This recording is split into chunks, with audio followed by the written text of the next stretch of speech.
હું જે સમસ્યા પર કામ કરવા માગું છું તેમાં અત્યાર સુધીમાં કેટલું સંશોધન થઈ ચૂક્યું છે અને શું સંશોધવાનું બાકી છે, તે વિચારીને પછી હું આગળ વધી શકું. ને ત્યાં આપણને આ બીજું સોપાન છે ખૂબ મદદરૂપ થઈ શકે. સંશોધનના સોપાનોમાં આગળ વધીએ તો ત્રીજું સોપાન છે હેતુઓની રચના. અહીં આપણે આપણી જે સમસ્યા છે તેને સંદર્ભમાં લઈને, તેને ધ્યાનમાં લઈને ચોક્કસ હેતુઓ રચતા હોઈએ છીએ. જેમ કે આપણી સમસ્યા છે કે વિદ્યાર્થીઓ શા માટે ગણિત વિષયમાં ઓછી શૈક્ષણિક સિદ્ધિ ધરાવે છે, તેનો અભ્યાસ કરવો. તો મારો એક હેતુ આ પ્રકારનો હોઈ શકે કે વિદ્યાર્થીઓ શા માટે ગણિત વિષયમાં નાપાસ થતા હશે, અથવા તો શા માટે ગણિત વિષયમાં ઓછી શૈક્ષણિક સિદ્ધિ દર્શાવે છે તે વિશે જાણવું. હવે શા માટે ઓછી શૈક્ષણિક સિદ્ધિ દર્શાવે છે તેના માટે તો મારી પાસે અનેક રસ્તાઓ છે. જેમ કે હું અનુભવના આધારે પણ એ કહી શકું, જેમ કે હું તર્ક કરીને પણ કહી શકું, જેમ કે તે વિષયના નિષ્ણાત લોકોને, તેમના વર્ગ શિક્ષકને પૂછીને, ગણિત વિષયના શિક્ષકોને પૂછીને પણ હું કહી શકું, એ માહિતી મેળવી શકું. તો આ માહિતી મેળવવા માટે મારી પાસે ઘણા બધા વિકલ્પો ઉપલબ્ધ છે. હું ઘણા બધા સ્થળેથી, ઘણા બધા વ્યક્તિઓ પાસેથી ઘણી બધી રીતે માહિતી મેળવી શકું. અને આ બધી માહિતી જે મેળવાય છે એ જે પ્રક્રિયા છે તેને હું માહિતી એકત્રીકરણની પ્રક્રિયા કહીશ. આમ એકવાર આપણે હેતુઓ રચી દીધા પછી તે હેતુઓના સંદર્ભમાં, તે હેતુઓ વિશે માહિતી મળી શકે તેવા સ્ત્રોતો પાસેથી હું માહિતી મેળવવાની જે પ્રક્રિયા કરું છું તે પ્રક્રિયાને માહિતી એકત્રીકરણની પ્રક્રિયા કહે છે. આ માહિતી આપણને અંકોમાં પણ મળી શકે અને આ માહિતી કદાચ આપણને શબ્દોમાં પણ મળી શકે. તો આ માહિતી મળી જવાથી આપણને આપણી સમસ્યાનો ઉકેલ મળી જતો નથી. પહેલાં 4 સ્ટેપમાંથી જો આપણે આપણી સમસ્યાનો ઉકેલ મળી જતો હોત તો આપણને આગળ વધવાની જરૂર નહીં. પણ આપણી પાસે જે માહિતી મળે છે તે એક સ્વરૂપે મળે છે, વધુ પ્રમાણમાં મળે છે. આપણે તેનું ચોક્કસ સંયોજન કરીને, તેના પર ચોક્કસ ગાણિતિક પ્રક્રિયાઓ કરીને એ માહિતીનું વિશ્લેષણ કરવું જોઈએ. જેમ કે વિદ્યાર્થીઓ શા માટે ગણિત જેવા વિષયમાં ઓછી શૈક્ષણિક સિદ્ધિ ધરાવે છે તેના અનેક જવાબો આપણને મળ્યા હોય તો બધા જ જવાબોને આપણે સંશોધનના ઉકેલ તરીકે ન મૂકી શકીએ. આપણને જે કોઈ પણ જવાબો મળે છે શબ્દોમાં કે આંકડોમાં, તેને સુવ્યવસ્થિત રૂપે તેના પર જોઈએ જવાબ શબ્દોમાં હોય તો તેની રજૂઆત અલગ રીતે થઈ શકે, અને જો જવાબ અંકોમાં હોય તો તેની રજૂઆત પણ અલગ રીતે હોઈ શકે. આમ આપણને મળેલી માહિતીને આપણે ચોક્કસ જૂથમાં મૂકીએ, ચોક્કસ આંકડામાં મૂકીએ અને પછી તેનો અર્થ તારવીએ તો સંશોધનનું આ જે સોપાન છે તે સોપાનને માહિતી વિશ્લેષણ અને અર્થઘટનનું સોપાન કહી શકાય. માહિતી વિશ્લેષણ અને અર્થઘટન થયું એનો અર્થ જ એ છે કે આપણી જે સમસ્યા હતી તેનો ઉકેલ આપણને મળ્યો. આપણી સમસ્યાનો ઉકેલ મળ્યા પછી આપણે જે કંઈ પણ પ્રક્રિયા કરી એને એક અહેવાલ સ્વરૂપે લખવી જોઈએ. અને આ અહેવાલ લખવાની જે પ્રક્રિયા છે તેને સંશોધન અહેવાલનું લેખન કહી શકાય. જેથી કરીને આપણી જેવી સમસ્યા ધરાવતા બીજા લોકો પણ તેને વાંચી શકે અને આપણી જેવી સમસ્યાઓને તેઓ આ સંશોધન વાંચ્યા પછી તેને ઉકેલી શકે. તો આમ સંશોધનની જે પ્રક્રિયા છે એ મુખ્યત્વે 6 સોપાનોમાંથી પસાર થાય છે. સંશોધન સમસ્યાની ઓળખ, સંબંધિત સાહિત્યની સમીક્ષા, હેતુઓની રચના, માહિતીનું એકત્રીકરણ, માહિતીનું વિશ્લેષણ અને અહેવાલ લેખન. જ્યારે આપણે અહેવાલ લખીએ છીએ ત્યારે વધુ આપણને કેટલીક માહિતી એવી મળે છે, વધુ એક સમસ્યા આપણને મળે છે. જેમ કે સંશોધનનું પરિણામ એવું કહે છે કે કેટલીક વાર વિદ્યાર્થીઓનું ગણિત પ્રત્યેનો રસ, ગણિત વિષયમાં રસ ઓછો હોવાથી પણ તેઓની શૈક્ષણિક સિદ્ધિ ગણિત વિષયમાં ઓછી જોવા મળે. તો ફરી આપણા માટે એક નવો પ્રશ્ન ઊભો થાય છે કે શા માટે વિદ્યાર્થીઓને ગણિત વિષયમાં ઓછો રસ પડતો હશે? તો આમ આપણે સંશોધનના અંતિમ સોપાન સુધી પહોંચી ગયા, પરંતુ સંશોધનનું અંતિમ સોપાન ફરી આપણને સંશોધનના પ્રથમ સોપાન તરફ લઈ જાય છે. વધુ એક નવો મુદ્દો, વધુ એક નવો પ્રશ્ન આપણને વિચારવા માટે મૂકે છે. આમ સંશોધનની પ્રક્રિયા ક્રમશઃ ચાલતી રહે. સંશોધન એ વિશિષ્ટ પ્રક્રિયા છે જે ક્યારેય પૂરી થતી નથી. સંશોધન સમસ્યાથી માંડીને ઉકેલ, જ્યારે આપણે ઉકેલ બાજુ જઈએ ત્યારે વધુ એક નવી સમસ્યા, વધુ એક નવો દ્રષ્ટિકોણ, વધુ એક નવો પડકાર આપણી સામે ઊભો હોય છે અને આપણે તેને ઉકેલવા માટે ફરી પાછા આ જ સોપાનોમાં આગળ વધીએ છીએ. તો આમ સંશોધન એક ચક્રીય પ્રક્રિયા છે અને મુખ્યત્વે આ 6 સોપાનોને આવરે છે. તો ફરી પાછો આપણે એ વિચારીએ કે જો હું આ સોપાનોને અનુસરું, આ 6 સોપાનોમાંથી પસાર થઈ શકું, તો એ સંશોધન કહેવાય? તો શૈક્ષણિક સંશોધનની ચોક્કસ લાક્ષણિકતાઓ છે. જેમ કે શૈક્ષણિક સંશોધનની પહેલી લાક્ષણિકતા એ છે કે કોઈ પણ શૈક્ષણિક સંશોધન છે એ ચોક્કસ અવલોકન અને ચોક્કસ વર્ણનો આધારિત હોય છે. એટલે કે જ્યાં સુધી આપણે અવલોકન ન કરી શકીએ, જ્યાં સુધી સમસ્યાઓનું વર્ણન ન કરી શકીએ, ત્યાં સુધી એને આપણે શૈક્ષણિક સંશોધન કહી શકતા નથી. જેમ કે આપણો એવી સમસ્યા હોય કે શાળાઓમાં કઈ સહઅભ્યાસક પ્રવૃત્તિઓ થાય છે, એના વિશે જો આપણે જાણવા માગતા હોઈએ તો એના માટે અવલોકન કરવું જરૂરી બની રહે છે. એ સિવાય તમે તેને શૈક્ષણિક સંશોધન તરીકે ન લઈ શકો. શૈક્ષણિક સંશોધનની બીજી લાક્ષણિકતા છે કે જ્યારે આપણે શૈક્ષણિક સંશોધન હાથ ધરીએ છીએ ત્યારે તે સંશોધન અત્યંત વિચારપૂર્વકની યોજના પસંદ કરે છે. એટલે કે સંશોધન ગમે તે રીતે ન થઈ શકે. આપણી સમસ્યા કેવી છે, એ સમસ્યા કોને લાગુ પડે છે, એ સમસ્યાનું ક્ષેત્ર કયું છે, આ બધા પાસાઓને ધ્યાનમાં લઈને ચોક્કસ રીતે આપણે આગળ વધીએ છીએ, જેને આપણે સંશોધન પદ્ધતિ કહીએ છીએ. તો શૈક્ષણિક સંશોધનની આ પણ એક લાક્ષણિકતા છે કે કોઈ પણ શૈક્ષણિક સંશોધન ચોક્કસ શૈક્ષણિક પદ્ધતિઓને અનુસરે છે. શૈક્ષણિક પદ્ધતિઓ વિનાનું ક્યારેય શૈક્ષણિક સંશોધન ન હોઈ શકે. જેમ કે તમે ક્યારેક આવા નામ પણ સાંભળ્યા હશે કે ઐતિહાસિક સંશોધન પદ્ધતિ, પ્રાયોગિક સંશોધન પદ્ધતિ, સર્વેક્ષણ સંશોધન પદ્ધતિ. તો એક ચોક્કસ આ સંશોધન કેવી રીતે થશે તે વિશેની માહિતી આપે છે. આમ શૈક્ષણિક સંશોધન છે એ ચોક્કસ શૈક્ષણિક પદ્ધતિઓવાળું છે, એ પણ તેની એક મહત્ત્વની લાક્ષણિકતા છે. સંશોધનની પ્રક્રિયા દરમિયાન આપણે જે કંઈ પણ માહિતી મેળવીએ છીએ તે માહિતીનું સઘન વિશ્લેષણ કરવામાં આવે છે. એટલે કે વધુ ઊંડાણપૂર્વક આપણને જે માહિતી મેળવે છે એને ચારેય બાજુથી જુદા જુદા સંદર્ભથી જોવામાં આવે છે અને પરિણામો તરફ આપણે પહોંચીએ છીએ. અહીં જે આપણને માહિતી મળે છે તેનું હું મારી રીતે અર્થઘટન ન કરી શકું. વૈજ્ઞાનિક રીતે, અનાત્મલક્ષી રીતે, વસ્તુલક્ષી રીતે અર્થઘટન કરવાનો પ્રયત્ન કરું છું. ચોક્કસ રીતે મને જે માહિતી મળે છે તેનો અર્થ તારવવાનો હું પ્રયત્ન કરું છું. તેથી શૈક્ષણિક સંશોધનની આ પણ એક વધુ લાક્ષણિકતા છે કે અહીં જે પણ માહિતી મળે છે તેનું ચોક્કસ અંકશાસ્ત્રી પ્રયુક્તિઓ દ્વારા અથવા તો વિશ્લેષણની ચોક્કસ પ્રયુક્તિઓ દ્વારા વિશ્લેષણ કરી અને આપણે તારણો સુધી પહોંચતા હોઈએ છીએ. શૈક્ષણિક સંશોધનનો આ મહત્ત્વની એ લાક્ષણિકતા એ પણ છે કે તે કોઈ એક શૈક્ષણિક સમસ્યાઓને ઉકેલવાનો પ્રયત્ન કરે છે. જેમ કે તાજેતરમાં તમે સાંભળ્યું હશે કે હવે એવું પણ એક સંશોધન થયું છે કે અત્યાર સુધી આપણે એમ માનતા હતા કે સૃષ્ટિ પર 9 ગ્રહો અસ્તિત્વ ધરાવે છે, પણ તાજેતરના એક સંશોધન અનુસાર કે સૃષ્ટિ પર 10મો ગ્રહ પણ છે. આ એક સંશોધન છે, પરંતુ તેને શૈક્ષણિક સંશોધન આપણે ન કહી શકીએ, કારણ કે તેને શિક્ષણ સાથે, શિક્ષણની પ્રક્રિયા સાથે, શિક્ષણ સાથે સંકળાયેલા લોકો સાથે, શિક્ષણ ક્ષેત્ર સાથે સીધી રીતે કશું લેવા દેવા નથી.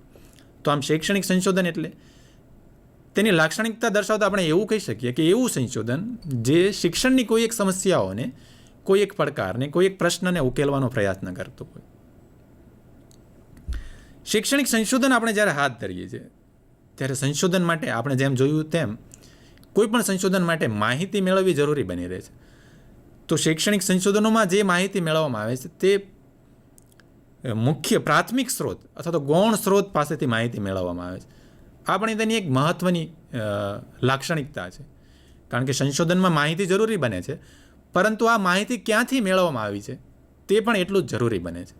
જેમ કે હું એક એવું સંશોધન કરવા માગતો હોય કે ગીજુભાઈ બધેકાની શૈક્ષણિક ફિલોસોફી શું હતી, તેઓ શિક્ષણ વિશે શું વિચારતા હતા, તો તેમની વિશે ઘણી બધી માહિતી મને મળી શકે. જેમ કે હું ગીજુભાઈની સાથે જેણે કામ કર્યું હોય તે સંસ્થામાં જઈને તેમને પૂછું કે ગીજુભાઈ શિક્ષણ વિશે શું માનતા હતા, તો માહિતી મેળવવાનો આ જે સ્ત્રોત છે તે પ્રાથમિક સ્ત્રોત છે. ગીજુભાઈએ જે સંસ્થાઓ સ્થાપી છે ત્યાં જઈને હું સમજવાનો પ્રયત્ન કરું કે ગીજુભાઈ કેવી રીતે શિક્ષણ કરવું જોઈએ એમ માનતા હતા, અને એ પ્રક્રિયાઓને હું સમજું. તો મને જે માહિતી મળે છે તેનો સ્ત્રોત છે એ પ્રાથમિક સ્ત્રોત છે. આ સિવાય ગીજુભાઈએ જે પુસ્તકો લખ્યા હોય, લેખો લખ્યા હોય, તે હું વાંચી જાઉં તો માહિતી મેળવવાનો આ પણ એક સ્ત્રોત છે. તો આમ પણ જો હું એવા વ્યક્તિઓ પાસે જાઉં અથવા તો એવા લેખો વાંચું જેમાં એવું દર્શાવવામાં આવ્યું હોય કે ગીજુભાઈ શિક્ષણ વિશે શું માનતા હોય, તો આ માહિતી મેળવવાનો ગૌણ સ્ત્રોત છે. તો જ્યારે શૈક્ષણિક સંશોધન હાથ ધરવામાં આવે છે ત્યારે એ પણ એટલું જ જરૂરી બને છે કે તેમાં માહિતી જુદા જુદા સ્ત્રોતમાંથી, ખાસ કરીને પ્રાથમિક સ્ત્રોતમાંથી અને ગૌણ સ્ત્રોતમાંથી મેળવવામાં આવતી હોય છે. શૈક્ષણિક સંશોધન છે એ માત્ર તર્કના આધારે થતું નથી. જ્યારે આપણે સંશોધન હાથ ધરીએ છીએ ત્યારે એના માટે ચોક્કસ પુરાવાઓ જોઈએ છે, ચોક્કસ અનુભવ જોઈએ છે. જ્યાં સુધી આપણે એ સમસ્યાઓના ઉકેલમાં જે ઉકેલો વિચાર્યા છે તે પુરાવાના આધારે સાબિત ન કરી શકીએ, અનુભવના આધારે સાબિત ન કરી શકીએ, ત્યાં સુધી એને સંશોધન ન કહી શકાય. બીજું ગમે તે કહી શકીએ, પણ શૈક્ષણિક સંશોધન છે એ સંશોધન પુરાવાઓને મહત્ત્વ આપે છે, અનુભવને મહત્ત્વ આપે છે. એટલે કે તમે એ સમસ્યાઓના ઉકેલ માટે જે કંઈ પણ રજૂ કરો તેના માટે તમારી પાસે આધાર હોવો જોઈએ. આધાર વગર સંશોધન ન થઈ શકે, શૈક્ષણિક સંશોધન ન થઈ શકે. શૈક્ષણિક સંશોધનની આ પણ એક લાક્ષણિકતા છે તે કે એક ચોક્કસ પ્રકારના નિયમો શોધી કાઢવા માટે, સિદ્ધાંતની સ્થાપના કરવા માટે કે સામાન્યકરણ કરવામાં માને છે. એટલે કે સંશોધન જ્યારે તમે પૂરું કરો છો ત્યારે કોઈ એક નિયમ, કોઈ એક સામાન્યકરણ, કોઈ એક સિદ્ધાંત તમને હાથમાં મળે છે. બરાબર? જેમ કે હોવાર્ડ ગાર્ડનર નામના એક વિદ્વાને બુદ્ધિ ઉપર સંશોધન કરવાનું શરૂ કર્યું. તો જ્યારે તેણે સંશોધન પૂરું કર્યું, તેણે આ પ્રક્રિયા પૂરી કરી, ત્યારે તેણે એવું કહ્યું કે આ સૃષ્ટિ પરનો દરેક વ્યક્તિ 8 પ્રકારની બુદ્ધિ ધરાવે છે. તો આમ આ એક એનું સામાન્યકરણ છે, આ એને મળેલું એક સિદ્ધાંત છે. અને એ સિદ્ધાંત પછીથી બુદ્ધિના બહુપરિમાણીય સિદ્ધાંત તરીકે પ્રચલિત થયો. તો આમ કોઈ પણ સંશોધન ચોક્કસ નિયમ, ચોક્કસ સિદ્ધાંત આપે છે.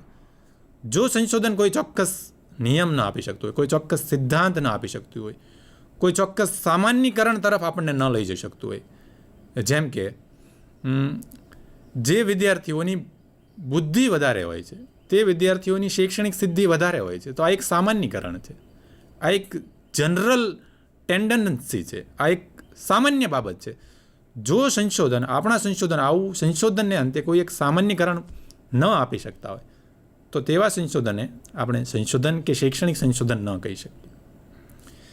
શૈક્ષણિક સંશોધન છે જે સંશોધન હાથ ધરે છે તે સંશોધક પાસે ચોક્કસ પ્રકારની વિદ્વત્તાની અપેક્ષા રાખે છે, ચોક્કસ પ્રકારના કૌશલ્યોની અપેક્ષા રાખે છે.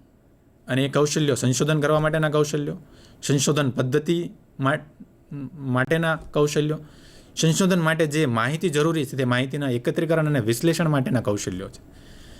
જો આ કૌશલ્યો ન હોય તો શૈક્ષણિક સંશોધન હાથ ધરી શકાય નહીં.